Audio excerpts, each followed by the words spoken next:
Hello, and welcome to today's lesson, lesson 4, and our last lesson in proportion, similarity, and congruence.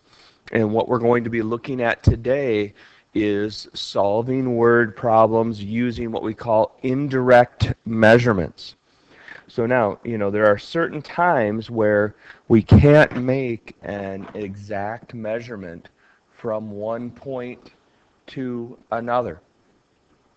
So if we can't make that exact measurement, one thing that we can do is we can use a lot of our triangle rules or our similarity rules to help us solve for this problem.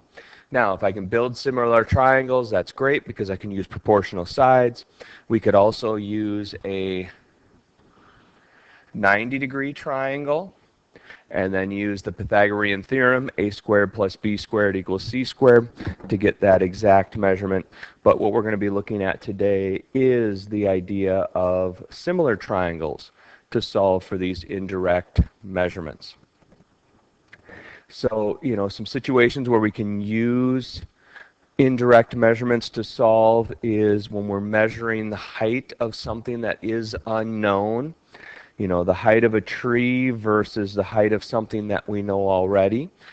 So we use a lot of shadow work when we're talking about indirect measurement because we know that the sun's angle, as long as the objects are close to one another, the sun angles create similar triangles, and we can use known values to solve for the pieces that we're looking for.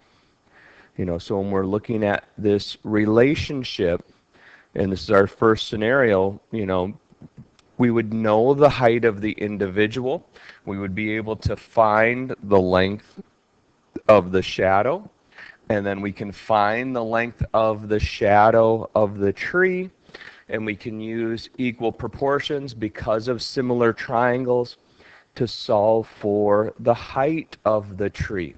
So that becomes our x value that we're looking for.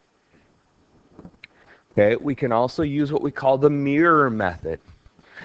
So what the mirror method is, we put a mirror in between an individual and the object that they're looking at, and we can build similar triangles off of that.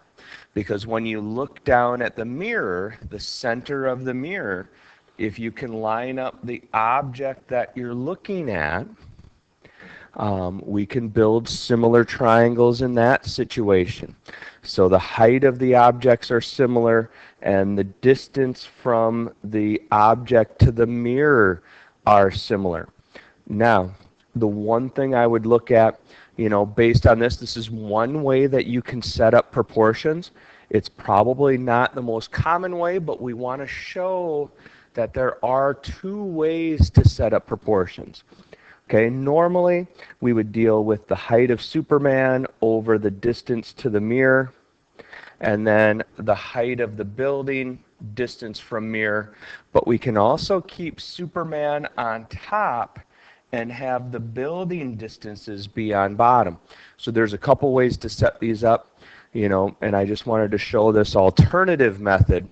Okay, but know that for me and the examples that we work through, I always try to keep the two triangles separate and work with the similar sides from each.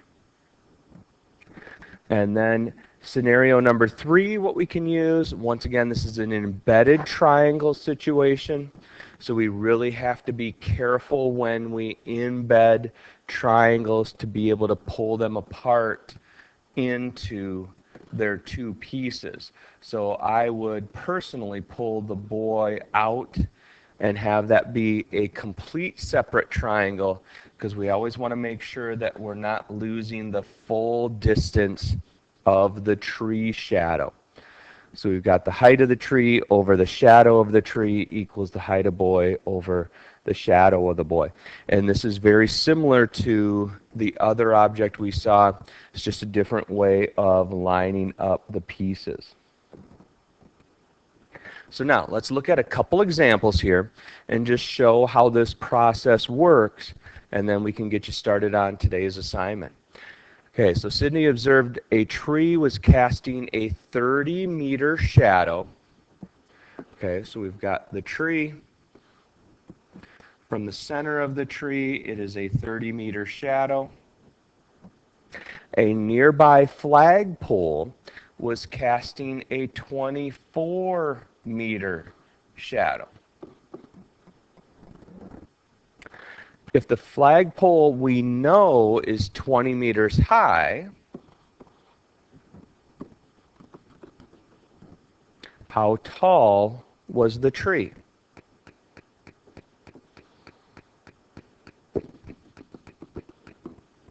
Okay, so we've got a 30-meter shadow, 24-meter shadow, 20-meter height of the flagpole. X is the height of the tree. Okay, so now we've got our equal triangles. Okay, these ones aren't definitely drawn to scale, but we know that they're proportional based on angles and lengths. And we set up our proportions. Height of tree over shadow of tree. Okay, so here are our tree values equals the flagpole values, and we're going height over shadow. And what we want to do is we really want to make sure that we're always lining things up properly. We have our tree ratio, we have our flagpole ratio, and we're doing height over shadow for this situation.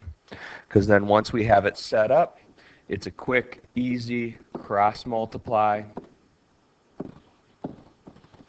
and solve.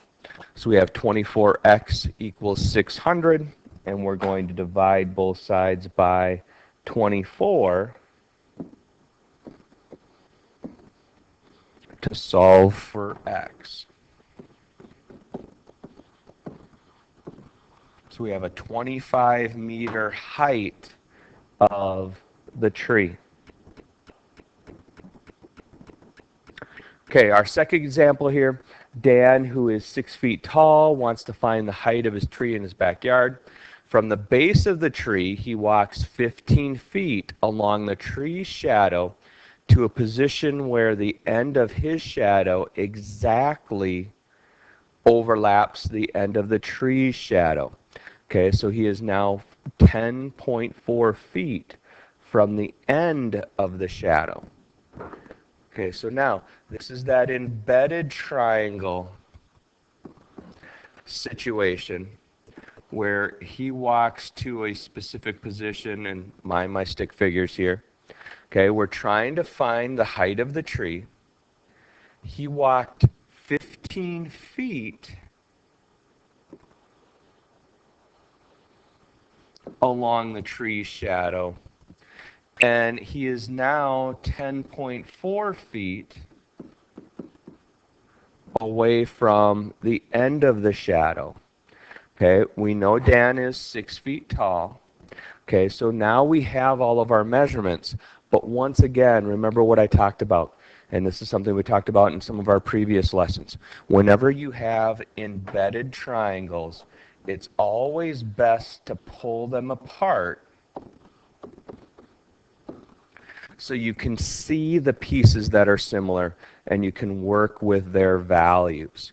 Because now our big triangle, height of the tree is x, and the length of the base of the tree is 25.4.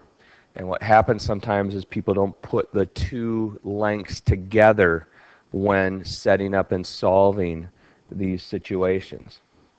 Okay, so now we've got our two separate triangles now. We can see the sides that are proportional to each other, and we always want to work off of one triangle's proportion equals the second triangle's proportion. And then from there, we are going to cross multiply and solve. So we're going to have to do 25.4 times 6. We've got 152.4. And then we divide out by 10.4 to finish the problem. And we get a 14.65 foot tree.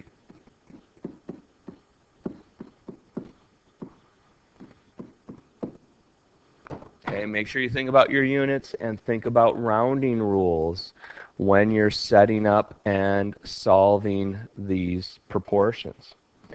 And that is the end of our lesson, and have a good day. Thanks.